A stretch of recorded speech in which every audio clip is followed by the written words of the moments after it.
વલસાડના ધરમપુર ખાતે સિકલસેલ જાગૃતિ માટે વર્ષોથી કામગીરી કરી રહેલા અને પદ્મશ્રીથી સન્માનિત યઝદી ઇટાલિયા ખાસ ઉપસ્થિત રહ્યા અને આ સિકલસેલ રોગ વિશે માહિતી આપી। તેમણે જણાવ્યું હતું કે સિકલસેલ રોગ એક આનુવંશિક રોગ છે જે આદિજાતિના લોકોમાં બહોળા પ્રમાણમાં જોવા મળે છે। ધરમપુર હાઈસ્કૂલ ખાતે યોજાયેલા મેગા કેમ્પમાં મોટી સંખ્યામાં વિદ્યાર્થીઓ જોડાયા।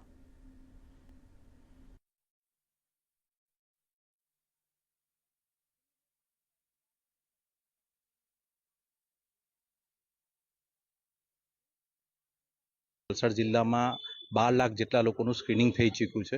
એમાંથી 2500 જેટલા લોકો સિકલસેલ ડિસીઝ ધરાવે છે કે જેમને 50%થી વધારે સિકલસેલના એ છે અને જે 57,000 જેટલા લોકો સિકલસેલ ટ્રેટ એટલે કે વાહક છે।